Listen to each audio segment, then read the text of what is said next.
ان کے بارے میں ایک اب یہ ہم جو ہے وہ سننے والے ایک نعت شریف جو کہ پیش کی جائے گی، تو آپ لوگوں سے میری گزارش یہ ہوگی کہ انتہائی کنسنٹریشن کے ساتھ اس کو سنیے گا. اللہ تعالیٰ سے دعا ہے اللہ تعالیٰ ہم سب کو باعمل مسلمان بنائے. جزاک اللہ. گزارش کرتا ہوں راحت حسین صاحب سے آپ اپنی مائک آن کر لیجیے. جزاک اللہ خیر. السلام علیکم ورحمۃ اللہ وبرکاتہ. عمر بھائی آواز پوری آ رہی ہے؟ جی جی وعلیکم السلام. جی آپ مناسب. بسم اللہ کیجیے. اچھا جی، بسم اللہ الرحمن الرحیم. لکھا ہے ایک ضعیفہ تھی کہ جو مکہ میں رہتی تھی، وہ ان باتوں کو سنتی تھی مگر خاموش رہتی تھی. وہ سنتی تھی محمد ہے کوئی ہاشم گھرانے میں، وہ کہتا ہے خدا بس ایک ہے سارے زمانے میں. وہ سنتی تھی ابل کی لات کی تذلیل کرتا ہے، وہ اپنے حق کے فرمانے کی یوں تعویل کرتا ہے. وہ سنتی تھی جو اس کے ساتھ ہے وہ ہے غلام اس کا، مسلمان ہو ہی جاتا ہے جو سنتا ہے کلام اس کا. لکھا ہے وہ ضعیفہ ایک دن کعبہ میں جا پہنچی، ابل کے پاؤں پر سر رکھ کے اس نے یہ دعا مانگی، میں تجھ کو پوجتی ہوں اور خدا بھی تجھ کو کہتی ہوں. بڑا افسوس ہے کہ آج کل میں رنج سہتی ہوں، وہ غم یہ ہے محمد ہے کوئی ہاشم گھرانے میں، وہ کہتا ہے خدا بس ایک ہے سارے زمانے میں. مٹا دو اس کی ہستی کو تو نہ لے کوئی نام اس کا، جگر چھلنی ہو جاتا ہے سن سن کر کلام اس کا.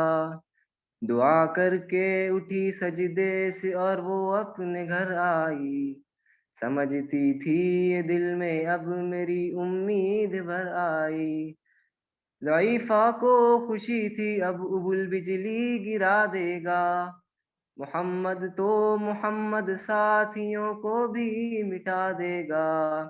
مگر کچھ دن گزرنے پر نہ جب امید بھر آئی، دعا کر کے ابل سے اپنے دل میں خوب پچھتائی. دعا کر کے ابل سے اپنے دل میں خوب پچھتائی. غرض ترکیب اس نے سوچ لی یہ خود ہی گھر آ کر، کہ چھوڑوں گی یہ بستی میں رہوں گی اور کہیں جا کر. غرض ایک دن صبح کو اس نے اپنی ایک گٹھڑی لی، نکل کے اپنے گھر سے اور دروازے پر آ بیٹھی. ضعیفہ سوچتی تھی اب کوئی مزدور ملتا ہے، اس کو کیا خبر تھی کہ خدا کا نور ملتا ہے. فریضہ صبح کا کر کے ادا سرکار دو عالم، چلے جاتے تھے کعبہ کی طرف وہ رحمت عالم. جلو میں آگ کے شمس و قمر معلوم ہوتے تھے، وہ تسلیم سجدے میں شجر معلوم ہوتے تھے. ضعیفہ منتظر مزدور کی بیٹھی تھی گھبرائی، یکایک سامنے سے چاند سی صورت نظر آئی. ضعیفہ نے کہا بیٹا یہاں آنا، بتا کیا نام ہے تیرا. کہا مزدور ہوں اماں، بتا کیا کام ہے تیرا. کہا مزدور ہے تو گر تو چل گٹھڑی میری لے کر، میں خوش کر دوں گی اے مزدور مزدوری تیری دے کر. یہ سن کر آپ نے گٹھڑی اٹھا کر اپنے سر پر لی، ضعیفوں کی مدد کرنا یہ عادت تھی پیمبر کی. غرض گٹھڑی کو لے کر منزل مقصود پر آئی، کہا دل سے کہ اے دل اب تیری امید بھر آئی. کہا بیٹا جو تھی دل میں تمنا ہو گئی پوری، محمد تو محمد ساتھیوں سے ہو گئی دوری. لگی دینے جو مزدوری ضعیفہ آپ کو جس دم، تو فرمانے لگے اس دم حضور سرور عالم، یہ کوئی کام ہے اماں میں اب لوں جس کی مزدوری، یہ کوئی کام ہے اماں میں اب لوں جس کی مزدوری، کوئی گر اور خدمت ہو تو وہ بھی میں کروں پوری، یہ فرماتے ہوئے کہ آپ نے جانے کی تیاری، ضعیفہ سے اجازت چاہتے تھے رحمت باری، ضعیفہ نے کہا بیٹا ذرا ٹھہرو چلے جانا، مجھے ایک بات کہنی ہے ذرا سن کر چلے جانا، یقین جانو کہ اب مکہ میں جھگڑا ہونے والا ہے، میں سمجھاتی ہوں تجھ کو اس لیے تو بھول بھالا ہے، وہ مکہ میں قبیلہ ہاشمی نام لقب والے، وہی بیٹا جو ہے سردار عبد المطلب والے، انہی میں ایک جوان ہے جو سنا جاتا ہے ساحر ہے، کہ اس فن میں مگر بیٹا وہ اپنے خوب ماہر ہے، وہ سر ہوتا ہے جس کے تخم الفت بو کے رہتا ہے، جو سنتا ہے کلام اس کا وہ اس کا ہو کے رہتا ہے، ہمیشہ بچ کے چلنا اس سے جب تو نام سن اس کا، نصیحت ہے یہی میری نہ سننا تو کلام اس کا، نبی برے آنکھ دل میں نور وحدت بھرنے والے تھے، نصیحت سن رہے تھے جو نصیحت کرنے والے تھے، ضعیفہ نے کہا بیٹا بھلا کیا نام ہے تیرا، تیرا آغاز کیا ہے اور کیا انجام ہے تیرا، کہا سرکار نے بڑھیا سے میں تجھ کو کیا نام بتلاؤں، میں کیا کام بتلاؤں میں کیا انجام بتلاؤں، میں بندہ ہوں خدا کا اور میں اس کا پیغمبر ہوں، کہا گردن جھکا کر آپ نے میں ہی محمد ہوں، میں ہوں معصوم دنیا میں میرا دشمن زمانہ ہے، خدا واحد ہے عالم میں مجھے بس یہ بتانا ہے، یہ سننا تھا کہ بس آنکھوں سے آنسو ہو گئے جاری، نبی کے عشق کی ایک چوٹ سی دل پر لگی تاری، ضعیفہ نے کہا بیٹا کرو مشکل میری آساں، میں ایسی جیت کے صدقے میں ایسی ہار کی قرباں، ہوا جو حال بر اس کی جو فضل دی زمیں باری، ضعیفہ کی زباں پر خود بخود کلمہ ہوا جاری، لا الہ الا اللہ محمد رسول اللہ، لا الہ الا اللہ محمد رسول اللہ، لا الہ الا اللہ محمد رسول اللہ، جزاک اللہ۔ صلی اللہ علیہ وآلہ وسلم، جزاک اللہ خیر، ماشاء اللہ، خوبصورت یہ نعت ہے، اور میں کیا کہہ سکتا ہوں، اللہ تعالیٰ سے دعا ہے اللہ تعالیٰ ہم سب کو حضور نبی کریم صلی اللہ علیہ وسلم کی سچی محبت نصیب فرمائے، ان کے اہل بیت سے ان کے اصحاب سے محبت کرنے کی توفیق عطا فرمائے، ان کے قدموں پر چلنے کی توفیق عطا فرمائے، ہم انہی کی امت ہیں، اور ہمیں انہی کے اللہ تعالیٰ قیامت کے دن ہمیں ان کے سامنے شرمندہ نہ فرمائے۔ یہاں پہ اپنے اس سیشن کو اینڈ کرتے ہیں، آپ لوگوں کا پھر سے ایک بہت بہت شکریہ کہ آپ لوگوں نے یہاں پر اس میں شرکت فرمائی، اپنا قیمتی وقت نکال کے، اللہ تعالیٰ سے دعا ہے ہمارے یہاں پہ بیٹھنا سننا قبول و منظور فرمائے۔ اقول قولی ھذا واستغفر اللہ لی ولکم ولسائر المسلمین والمسلمات، جزاک اللہ خیرا، السلام علیکم۔